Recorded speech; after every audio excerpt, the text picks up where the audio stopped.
And welcome to SAS Sober and Smiling. My name is Rob. I'm Nick. So tonight, I think we're on episode 45. So welcome everybody. We're going to. There is an announcement coming up. We'll do an announcement at the end of this because we've got some things that we want to just talk about maybe that are coming up and the direction of the podcast. So, but we'll get into this. We're going to continue our discussions from last week, which is myth busting, really. Things that we just that sayings, different what people seem to think about it. Because it's important to get the message out there. It's important to stop the negative discussions and negative thoughts that other people have about people like us, really. So yeah, there's three that are sort of grouped together. So we'll probably just kick off with them. So the first one was the first one. First one, would you use relapse as part of recovery? Relapse, part of recovery. So yeah, I've heard this saying quite a lot, really, especially in meetings. That it's one of those little sayings that the old timers like to say. That you sort of, it's almost directed that you sort of have to have a relapse in your recovery, and that it's inevitable that you're going to relapse at some point because that's how you learn and that's how you. And I don't think it's true. I really don't. And nobody should go into recovery and stop whatever they're doing with a view that you're going to relapse at some point. I think I can't believe that negative statement can be something that is bandied about, but it is. It is, and the problem is, it's a very fearful statement because it's almost like before you get in through the door, you almost be prepared for a fall. When really, the first thing you need, you obviously want to hear is like positivity and stuff like positivity and stuff like. You want to be, you know, you want to be around. You want to be sat and encouraged into thinking, yeah, this is possible. And when you hear stuff like that, I mean, it's not just me. I've heard that from a lot of. I've heard that from even people who go to meetings. Like, they always say it's part of recovery is a relapse. Or no, I'm sorry. Like I say, it's almost scaremongering. Well, it is really. It's a good form of control in a way. Yeah. It keeps people because it will keep you in line. But then you've got an excuse, haven't you? Yeah. It's an excuse to test the waters again. I don't get it. I suppose you could say in a way that it depends on the person, because if they've got a strong mind and they'll try and avoid the relapse, it's like, oh, they've told me, this is part of recovery, so, I'm going to try my hardest not to do it. I get it from that point of view, but like I said, it's not like what it is. So I just find it very scaremongering, and it's like almost setting you up for a fall when you're being told something like that. When obviously, when you come into recovery, you want positivity. You want people to tell you, it is possible. We've done it. Yeah. You can do it too. There's so many people. I mean, recovery hasn't got the best success rate anyway. We all know that the success rate of somebody coming into recovery and sticking at it is quite low anyway. Something like 1 in 2,000. Something stupid. Somewhere around those lines. Could be wrong. If someone has statistics, please let us know. But the last thing you want to do is take whatever it is, say, if it's 10%, 10% of the people that come in, say, for argument's sake, get clean and are in recovery. The last thing you want to do is then set them up and go, but you're gonna fail at some point. You're gonna slip. And people call it slips. I don't agree with slips. It's just like, oh, I had a little slip. No, you didn't have a little slip. There's nothing little about it. No, there's not, and it's almost like it's excusable, and it's not excusable. You are responsible for your own destiny, and you're responsible for your own recovery, and it can't be belittled. It can't be almost taken away from you that a slip is inevitable, or it's not a slip. It's a fucking relapse, for God's sake. So yeah, I mean, obviously, I mean, we can sit here talking about this, and because me and you both haven't had a relapse, so it's quite easy for us, I suppose. Yeah, it's fun story. Not being in that situation that you've done it. But you know, I just don't get the statement. There's so many statements out there. There's so many little sayings that are just like you say, almost it's there to keep you under. It's there to keep you miserable. It's there to keep you coming back to certain places and things. It's there to keep you. It's there for control. I think. Yeah, I'd agree with that. It is a very controlling thought that when you say, "Oh, you know, it is a part of your recovery," and that alone is going to try install fear in somebody because they're constantly going to have it in the back of the brain, which okay can work. Stuff like that can work to a certain degree. Like I've always said, anyone knows a bit about me. I got off the thing of the top of my head, the theory of the Joker is basically in a thing called Killing Joke, a comic book. But but Batman and Joker end up talking at the end, and he goes, "The only thing that separates me and you, Batman, is one bad day." Yeah. And that I always keep that at the back of my head that I'm one bad way. If I don't keep an eye on myself and make sure I'm good, I'm only one bad day away from going back to where I was. But I don't dwell constantly. I don't keep it. I want to keep that thinking, oh my god, everything I do, if I do this, because that way it's a control thing. I just know when I start getting a bit annoyed, and then I just got to say, calm myself down. Yeah. And that. Yeah. I'm just being silly, so just calm yourself down. Yeah. I don't agree. I don't agree with any of that saying in the slightest. So yeah, we'll tick that one off the list because just ignore that one. If you're new into recovery, just ignore that. You're not. There's no reason. Absolutely. If you've gone into recovery at the right stage and everything else, or I understand it if you're led into something and you're told to believe something entirely different, then fair enough. But as soon as you get into recovery, day one, that's your responsibility. And if you go into recovery with the right mental attitude and explore it correctly, then there's no reason to do that. There's no reason in the world that you need to slip. Absolutely none. No. And the only person, if you do slip, who's responsible is yourself. Nobody else. It's nobody else's fault. It's not your missus' fault. It's not work's fault. It's not you've had a bad day's fault. It's not illness's fault. It's not someone's fault that you've had a bereavement. It's nobody's fault bar yours. Let's just get that clear. Yeah. The problem is you find a lot of slips, like we've said so many times. A lot of slips don't. It's not just a spur of the moment where you go, "That's it," give me the drink. Bob, no, the thoughts have already been dwelling before then. You can see it a mile away. I mean, It's in the making. We see it all the time. So all the time, because obviously, as I said before, recovery isn't got a great success rate. So we see it all the time in people uh,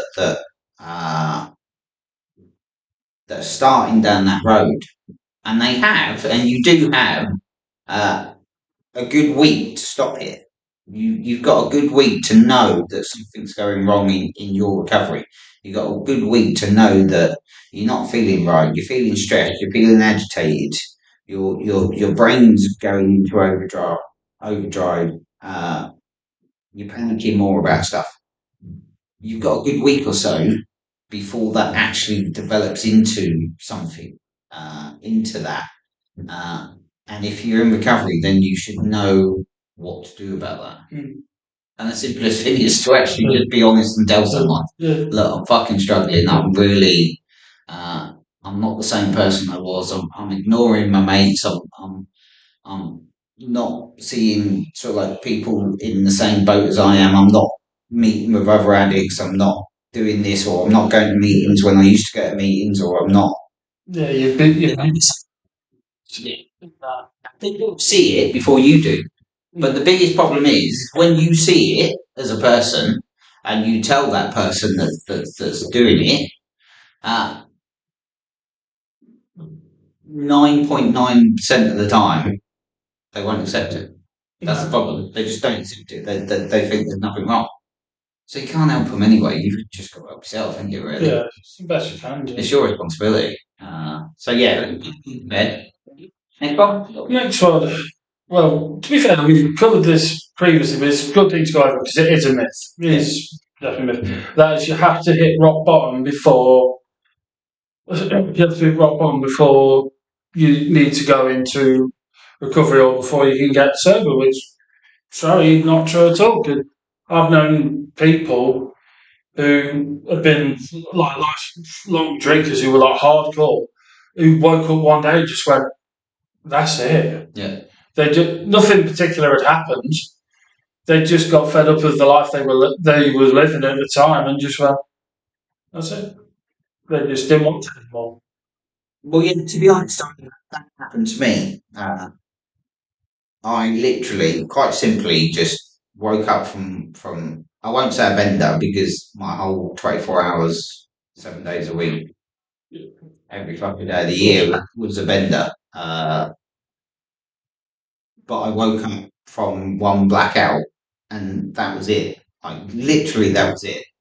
My mind was made up that I was going into rehab. Went in, so like a day or so later, and I've never looked back. What's kicked that off? I have no fucking idea. Because I didn't necessarily have like a classic rock bottom that everybody thinks is a rock bottom, that I ended up in prison or I got arrested or I lost my job or lost my wife or whatever. I mean, everything like that actually happened to me throughout the years of drinking anyway. Uh, Everything. So, sort of like being locked up in police cells and my marriage, my kids, my job, all of that had happened throughout my drinking career and my using career, but it didn't happen that day to stop me using at all. It was just literally I woke up and that was it. My mind was made up. Where and it's strange because if you go to certain cult places, they'll tell you, "Well, that's God. That's God. God did that for you." And it's just like, no, that's bollocks. And I went years going, well, maybe it was a fucking spiritual experience then because it wasn't. Obviously, I don't believe in God. I've got no issue with people that do, but I don't. So it was just like, well, if it's fucking not that because I don't believe in it, that's not possible. Then maybe it's fucking spiritual. It's got to be spiritual. It's got to be this. It's got to be that. And at the end of the day, there's no fucking rhyme or reason for it. I just had enough. That was it. There was no outside fucking force that guided me to stop drinking. I decided that when I woke up, whenever, that subconsciously that was fucking enough. I'd had enough of killing myself. I'd had enough of of going to bed every single night wanting to fucking die because I couldn't cope with another fucking day. My body had had enough. My body, my brain had just fucking had enough. Yeah. And that's all it takes. You just got to understand that it's enough. And it does happen. It happens to every single person out there. Every person that's had a drinking career or using career or whatever will come to a stage that one day uh, it will be enough. Just that one day. And there is just one, for me anyway, this is how I see it. There's just one specific time in your life that you'll go, that's enough. What you do after that is up to you. Because people will get to that stage and they can drink again. That's up to you after that. That's again, it's your responsibility, your decision. But everybody will get to that stage. Some people want to have it fucking quickly, like straight away, and some people it will take years to get to. It just and some people I know some people out there that I've got a good friend that is out there and he's literally drunk himself to death. Very very soon. Been drinking his whole life, and he's gone. He's always been in hospital. Always been told that you've got to fucking stop because you're gonna die. Your liver's fucking in. You like 10% of capacity, whatever. You've got cancer of the esophagus and all this sort of stuff. And he's carried on. He's just carried on because we just don't get it. And he's had one of those life changing, whatever experiences. And then a couple of weeks later, he's decided to just carry on. And he's been told he's got like 2 months to live or something. And obviously, he's just carrying on. So it's what you do with that information once you get it. Yeah, definitely. I mean, I don't forget mine. It's kind of the same as yours. I won't go into details. It takes too long. But basically, I'd known for ages I was a problem drinker Yeah. and that. But it's like anything, too scared to face up to reality. I didn't want to face up to my own problems. And then I had what I called the week of hell. I'm not going to go into it. It takes too long to explain. And I ended up basically one weekend getting absolutely blind drunk, and everyone was ringing me up, having a go. I had to find a bit better and just fucking cry me eyes out, thinking, how the hell did I get it? And I knew there and then that's when you could say people call it the light bulb moment, or Yeah. that's when it came to me, and I made it. As soon as I walked out of bedroom, I just went to say, I can't live like this anymore. This is it's wrong. I'm just killing myself, and I never touched. After that, I never touched since because I just couldn't carry on. But it was a choice I made Yeah. from that day because I just got that fed up of. That's what it was. I was just that fed up of the way I was living. Everybody just giving me constant crap for me, like Chelsea, which was my own fault. Yeah. Nobody else to blame but me. I'll never blame anybody else. But and so after that day, I just thought that was it. And maybe it was well, there's a few. I would say my daughter's always been my big one. She doesn't need an alcoholic father. It's not good. And she was one big one, but the other one, I just couldn't do it no more. That is plain and simple. Me, I just couldn't do it anymore. It was, I was exhausted. I was just fed up with everything around me. I thought, I've got to change. Or I'm done. Yeah. I'm going to end up in the. It's like they say, there's the one place below the rock bottom is the grave. Yeah. Oh, there is no other way. Yeah, Honestly, there's no other way that it's gonna pan out. and I know you said to me about your friends and that. I've had friends who have reached out to me and I've tried to help. Sadly, I've tried my best to help them, and they've had these little moments, and you can kind of hear it when I've spoken to them. And I thought, try and point them in the wrong direction. Sorry, point them in the right direction. And sadly, I think a few weeks they've done what they're doing all right. Yeah, they're making good direction. Then all of a sudden, oh no, whatever they go back to old habits. Yeah. Because they're not ready to, or they're either not ready to do it, or a lot of people find they don't like the initial thought of when you try telling somebody, he said, "Oh, what if I do a couple?" No, he said it doesn't change. It doesn't change what happens. You can say, "Oh, well, I'll just have a few." Yeah, but give it a week or two, you'll be back where you were. No, the whole and that. And so it is total abstinence or nothing. Mm-hmm. Yeah, I mean that's a whole nother subject, the Yeah. moderation thing. And I watched something the other day actually, where someone was sort of like advocating moderation, going that it's better than nothing, and it's like it's not better than nothing, mate. Yeah. It's not. It's just it only leads one way. Yeah. You can a heavy drinker can moderate their drinking to two or three whatever, or somebody that does drugs and can just limit it to the weekend. That does not change how you see it and how you use it. Whether you use it less or not, it doesn't change anything. It really doesn't. It just makes you more fucking wound up. I suppose that's a bit of a myth-busting thing in itself. Can you drink in moderation? No, you can't. So, you created that one, so you can't talk it. You can't. Moderation is just No. bollocks. It don't work. It doesn't work. I don't care what anybody says. It doesn't work. You give it a few months or weeks, if from what I know of it, and you're back at it, and you're lying. You'll tell everybody that you only had two, and you know you fucking lying. Oh god, and it's well not just the whole thing of moderation. You could also throw in there, oh, do you know what? I'll have a month off.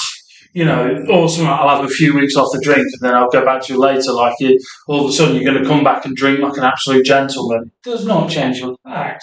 I did that so many times. I said, right, I'm drinking. You know, I'll have a month off. No.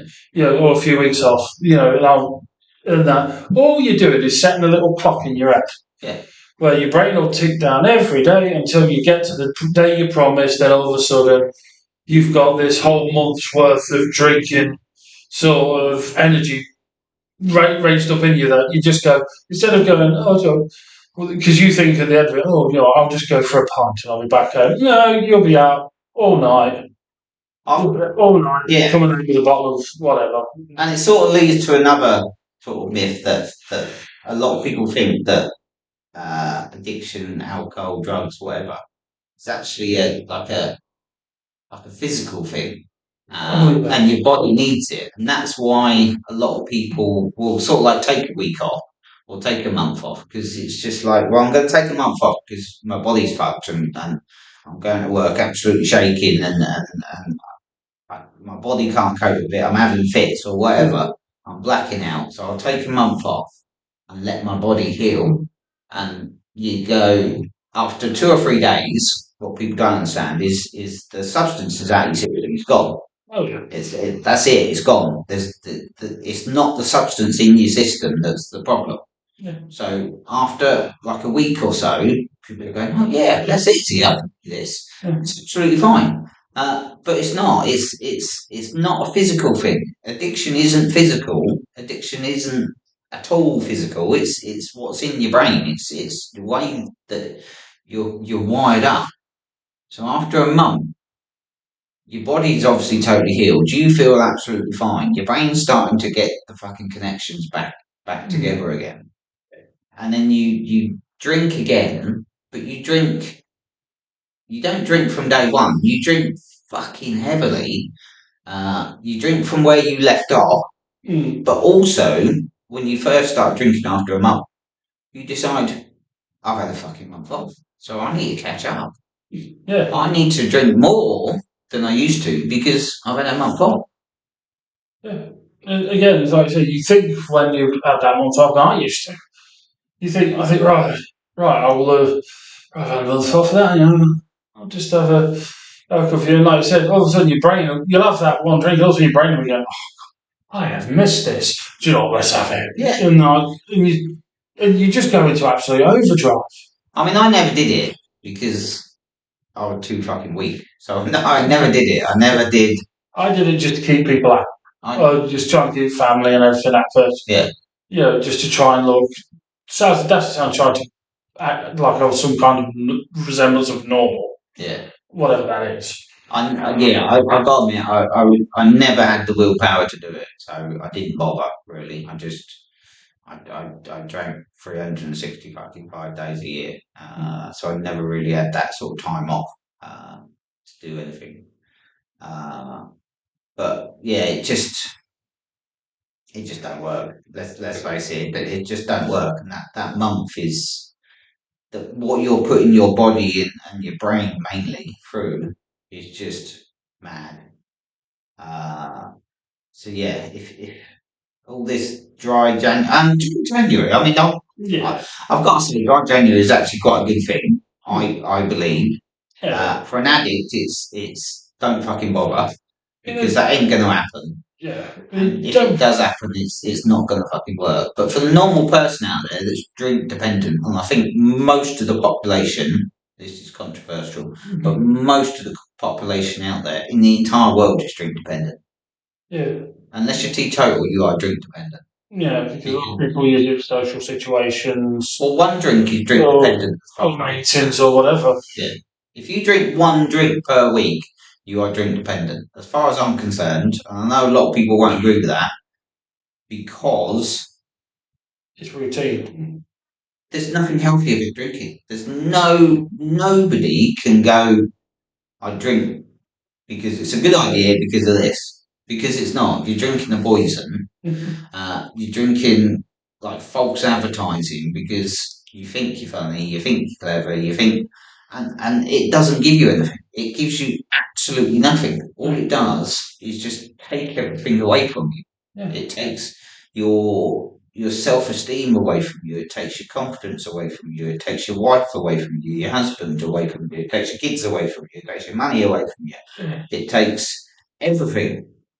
It gives you nothing. Yeah. So if you have one or two drinks per week, you're drink dependent as far as I'm concerned. The other thing I disagree a bit there, you say it takes away confidence. I don't think it takes confidence, but what I would say is when you are independent and you do drink a lot, it gives you a very false sense of confidence. It gives you a very false sense of bravery. I think in the When you've had a lot to drink, you can be normal and be confident, but when you've had all that drink, it gives you like this extra sense of bravery where you think you can talk to people how you like, or you can get away. Oh, I'll say this and I'll get away with it, and half the time you just end up offending people. And I think in the beginning, drink gives you confidence and it promises everything to you. The only reason I say it doesn't give you confidence, it strips all the confidence away from you because in the end, every addict I know that's got a problem with drinking will be drinking. They won't be going to pubs and stuff like that to drink. They'll be drinking at home with the curtains closed because they're ashamed of it. Oh yeah, we've all. As I've gone out on there so many times. Just buying vodka and just sitting in my bedroom, and or just sitting in front of the living room watching TV. Exactly. Yeah, good. I didn't want to go out. I wasn't even interested. No, you don't, do you? That's just another one of these things that uh, alcohol will give you everything, or not just alcohol, but It promises you everything but gives you nothing. any substance like that, because you have to understand what it is. It's just a dopamine hit. That's all it is. So whether it's drink, drugs, gambling, sex, overeating, whatever it is, shopping, spending, it's just a dopamine hit. Once you can break that down and understand that it's your brain then accepting that your dopamine is higher than it should be. And that's why recovery takes for a while because your brain's got to, your dopamine levels got to come down to a stable level because you're not used to it. You're used to your dopamine's supposed to be sort of here. And if you're an addict or drink too much or gamble or whatever, your dopamine is up here. It takes a long time for your brain to understand that your dopamine level should be here because you suddenly drop to here and that's why you're stressed and that's why you're shaking because your brain wants it. It wants that hit. And that's why you feel shit all the time. It's just, yeah, it's, I mean, you can talk forever on stuff like that. And what you said earlier about, we'll go back to the rock bottom bit. It's, I think for me, it was more, people decide not to come into recovery and to stop everything else. Um, when they see the mask slip themselves. So we all put, for me anyway, this is just my opinion. So we all put a mask on when we're addicts, and we all put this act on for everybody to make everybody think we're normal, and we've got all our shit together, and everything else. We've got houses, we've got wives, we've got jobs. We're upstanding, good people, but behind the scenes, we know we're absolutely fucking dangerous, and we're just not normal members of fucking society. Rationally responsible. And we kid ourselves. So throughout our whole, well, I did anyway. Throughout my whole life, I I kidded myself that this was normal behaviour, and me putting this mask on to everybody was absolutely fine. It was only when the mask slipped for myself, then I understood that I can't carry on. It was just like that realization of actually what you are. That's when it fucking hits. Because I always known that I was an addict, and I always knew that I was different to everybody else. But the mask sort of like hid it. It was just going, well, that's fine because of you're not as bad as them, or whatever, or you're a normal person because you've got a wife. You're a normal person because you've got nice cars and everything else. It's only when that mask actually slipped for me, not everybody else, then that for me is my spiritual experience or rock bottom or whatever, is when the mask slipped. Yeah. And I understood that because before I didn't, not only did I not understand it, I didn't want to fucking understand it. Yeah, totally. It's just taking responsibility for your own life and going, shit, Yeah. I've actually got to fucking sort this.